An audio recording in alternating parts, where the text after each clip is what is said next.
শুক্রবার দিন গেছে আজকে সূরা কাহাফ পড়ছি তো আমরা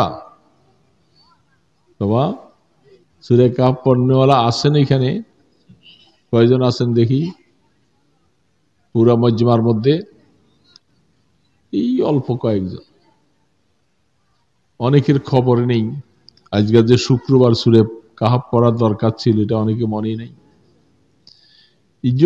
যখন আল্লাহ পাকের রহমত হয় তখন আমলের কথা আল্লাহই স্মরণ করায় দেয় আল্লাহই স্মরণ করায় দেয় সূরা ইয়াসিন পড়ছি বাবা কয়জনে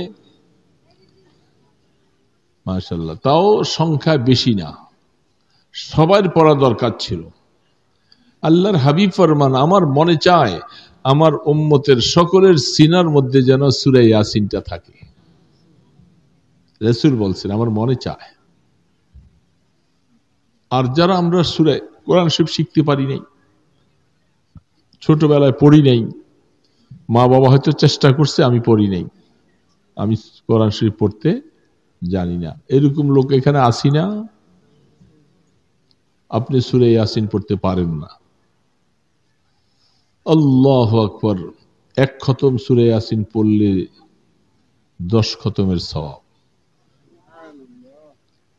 আপনি সকালবেলা মসজিদে ইমাম সাহেব হুজুরকে যদি বলেন যে হুজুর ফজরের নামাজের পরে আপনি একটু সূরা ইয়াসিনটা পড়েন আমরা একটু বসে বসে শুনি এটা কি কঠিন কঠিন এটা ইমাম সাহেব হুজুর যদি সূরা ইয়াসিনটা পড়ে আর আমরা যদি মনোযোগ সহকারে শুনতে থাকি তাহলে আমরাও পড়ার সওয়াব পাবো ইমাম সাহেব হুজুর কি এটা বলতে পারবেন না চেষ্টা করবেন সূরা কাহাফটা একটু বড় বিশেষ করে ওলামায়ে কেরাম তো তাদের জন্য তো এটা আমি মনে করি এটা লাজেম আপনি সূরা কাহাফটা পড়বেন না আপনার আলেম কে পড়বে যেই জায়গার মধ্যে বসে সূরা ইয়াসিন পড়া হয় সূরা কাহাফ পড়া হয় ওইখান থেকে আসমান পর্যন্ত জায়গাটা নূর দিয়া পরিপূর্ণ করে দেওয়া হয় কিয়ামতের ময়দানে মুসিবত দেখে যাদের মন ঘাবড়াইয়া যাবে কলিজাটা ফেটে যেতে যাবে আল্লাহর রাসূল বলেন যারা দুনিয়ার মধ্যে শুক্রবারে সূরা কাহাফ পড়েছে কিয়ামতের ময়দানে তাদের দিলটা ঘাবড়াবে না সূরা কাহাফ যারা কোরআন শরীফ পড়তে জানি আল্লাহর শুকর চেষ্টা করতে হবে আমরা যেন সামনে সূরা আমলের কথা বাবা এটা বলে দেওয়া যায় কিন্তু নিজের ইচ্ছা না থাকলে আমল করা যায় না রাসূল বলছেন আমার উম্মতেরা যারা তোমরা 5 ওয়াক্ত নামাজ আদায় করবে তোমাদের জন্য পুরস্কার 5টা প্রথম নম্বর পুরস্কার হলো রিজিকের অভাব দূর হয়ে যাবে এটা সবচেয়ে বড় পুরস্কার না দুনিয়ার মধ্যে যত ভেজাল সবকিছু রিজিকের ব্যাপার আমার রিজিকটা যদি ভালো হয়ে যায় ভালো মতো আসে টেনশন নাই আল্লাহ পাক আল্লাহ রাসূল বলছেন সত্য না মিথ্যা সবাই তো বললেন না হাদিসের মধ্যে সহিহ হাদিস 2 নম্বরই হাদিস নয় জাল হাদিস না মওযু হাদিস নয় সহিহ হাদিস রাসূল বলছেন প্রথম পুরস্কারটা হলো 5 ওয়াক্ত নামাজি ওয়ালার জন্য আমি তার রিজিকের অভাব দূর করে দেব সুবহানাল্লাহ 2 নম্বর পুরস্কারটা যেটার জন্য সবাই আমরা চাই এমন কোন মুসলমান নাই একজন আরেকজনের সাথে দেখা হলে অনেকদিন পরে আলেম ওলামা কাউকে দেখলে বলে হুজুর দোয়া করেন আল্লাহ নিয়ে আমাকে ঈমানের মওত দেয় বলে কি বলে না এটাই তো সবচেয়ে বড় চাওয়া দুনিয়ার মধ্যে আপনার অনেক কিছুর মালিক বহু আলুর মালিক বহু সম্পত্তির মালিক কিন্তু যদি ঈমান হারা হয়ে যায় বাবা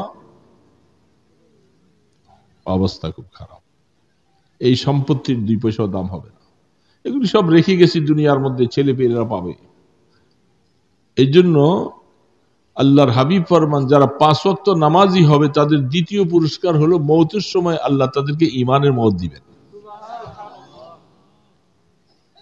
ছোট পুরস্কার এটা ঈমানের মওত নসিব হবে যেটার জন্য সব সময় দরখাস্ত করা হচ্ছে আল্লাহ তুমি আমাকে মৃত্যুর সময় ঈমান নসিব করবা, ঈমান নসিব করবা। ঈমান হারা হয়ে গেলে জীবনের সব আমল বরবাদ হয়ে যাবে। এই যে কথা বলছি, নামাজ পড়ছি, এখানে বসে আছি, কষ্ট করে যা কামাই করলাম সব বরবাদ, ঈমান যদি না থাকে। 3 নম্বর পুরস্কার, কবরের আযাব থেকে মাফ হবে। হাই সুবহানাল্লাহ, মুসলমান বলে না? কবরে কি আযাব হয়? যারা নামাজি হবে, আল্লাহর হাবিব ফরমান তোমাকে 3 নম্বর পুরস্কার হলে যখন তুমি কবরে যাইবা তোমার কবরে আযাব হবে না।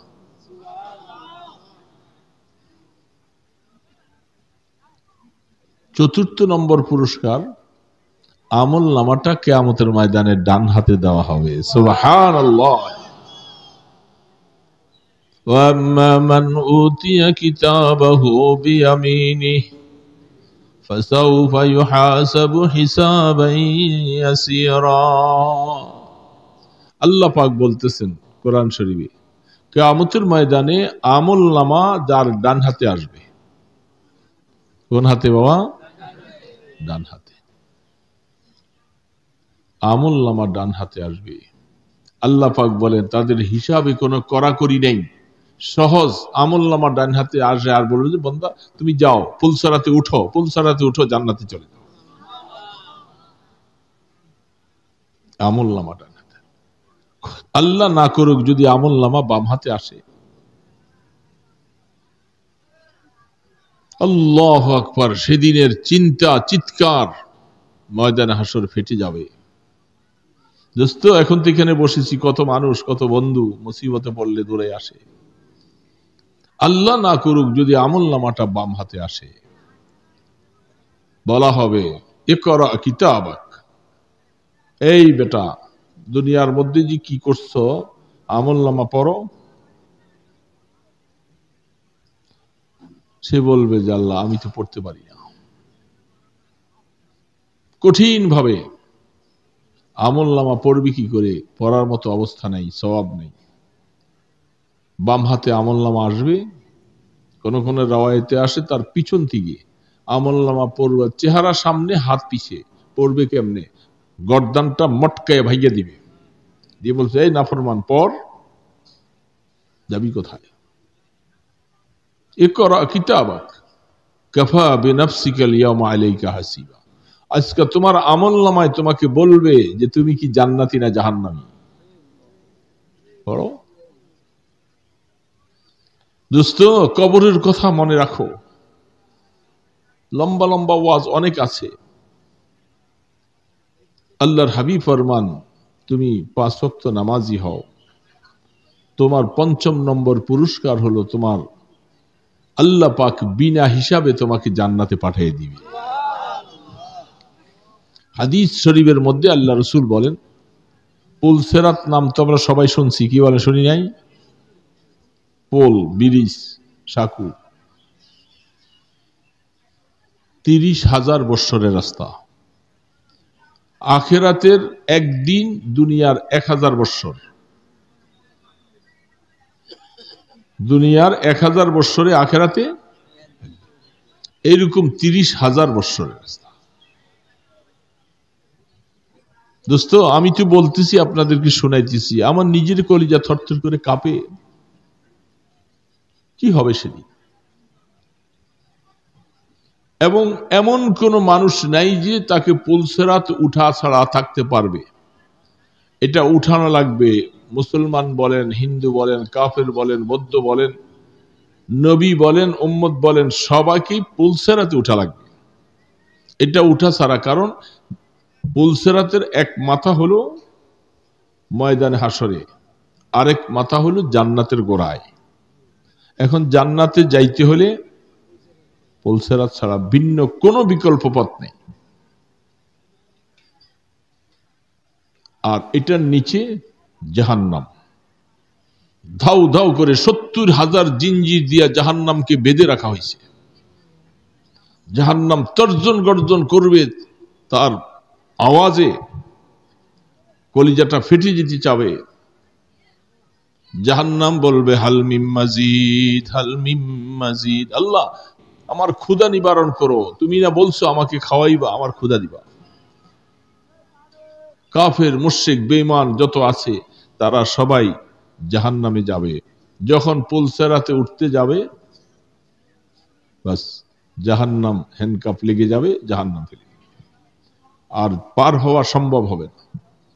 আল্লাহর হাবিব ফরমান, উম্মতেরা মনে রাখো 30,000 বৎসরের রাস্তাটা যারা আল্লাহকে রাজি করা, আল্লাহর হুকুম মতো হায়াত কাটাইয়া দুনিয়া থেকে আসবা, পুলসিরাত পার হওয়ার জন্য তোমার ফজরের নামাজ 2 রাকাত পড়তে যতটুকু সময় লাগে, 30,000 বৎসরের রাস্তা তুমি এইভাবে পার হইয়া যাইবা 2 রাকাত নামাজের সময়। আল্লাহকে রাজি করা লাগবে। বাবা দুনিয়ার সবকিছু তো করলাম, বুড়া বাবাজিরা চিন্তা করো, এখন তো এক পা কবরের দিকে চলছে, কখন ডাক চলে আসে বলা যায় না। দৈনিক এখন আর ছেলে মেয়েদের এই সংসার নিয়ে কত আর চিন্তা, শুধু আলুর চিন্তা করবা, কত মন আলু লাগাইবা, আলু কত উঠবে, কি হবে, এই নিয়ে ফিকির না বাবা। এখন ফিকির করতে হবে আমার কবরে আমি কিনিয়া যাব, কবরে কিনিয়া যাব,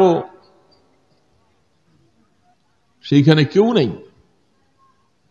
যারা ঈমানদার হবে, ঈমানের বলে বলিয়ান হবে, হাদিস শরীফে বলতেন জাহান্নাম আওয়াজ দিয়া বলবে, জুজিয়া মুমিন ফাইন্না নূরাকা ইয়াতফি নারি।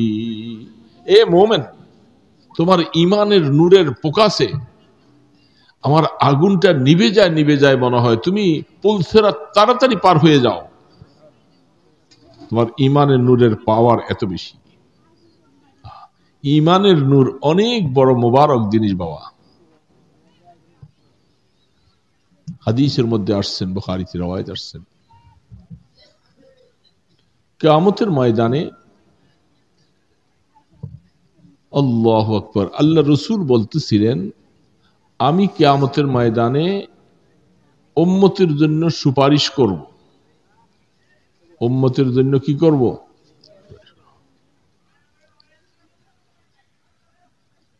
এই হাদিসের ব্যাখ্যার মধ্যে লিখছেন, সুপারিশ করবে কেমন জন? যারা গুনাহ করেছে, কবিরা গুনাহ করে গুনাহ মাফ করাইতে পারি নাই, দুনিয়ার থেকে গুনাহ নিয়ে যারা মরে গেছে, তাদেরকে পানিশমেন্ট হিসাবে, শাস্তি হিসাবে আল্লাহ পাক জাহান্নামে পাঠাবে। জাহান্নামে পাঠিয়ে দিবে। জাহান্নামে যাইয়া জ্বলতে জ্বলতে জ্বলতে জ্বলতে এই গুনাহ যখন জ্বলে শেষ হবে, আল্লাহ পাক আল্লাহ রসুলকে বলবেন, আপনি ইশফা তুশফা, ওগো রসুল আপনি সুপারিশ করেন, আপনার সুপারিশ কবুল করা হবে। তখন আল্লাহ রসুল তিনি নবুয়তের প্রকাশ দিয়া জাহান্নামের দিকে তাকাবে, তাকাইয়া দেখবে কোটি কোটি রসুলের উম্মত গুনাহ কবিরা করে জাহান্নামের মধ্যে জ্বলতেছে। আল্লাহর হাবিব ফরমান, বুখারী আলাইহির রাহমা হাদিস বলতেছেন, জাহান্নামের দিকে রসুল নজর করে দেখবে, জাহান্নামের আগুনের আলো আর ঈমানের নূরের আলো দুইটার মধ্যে বেশ কম হবে। সব জায়গার মধ্যে আগুন জ্বলতে থাকবে। আল্লাহ রসুল বলে শুধু কপালটার মধ্যে, সেজদার জায়গাটার মধ্যে আগুন জ্বলবে না।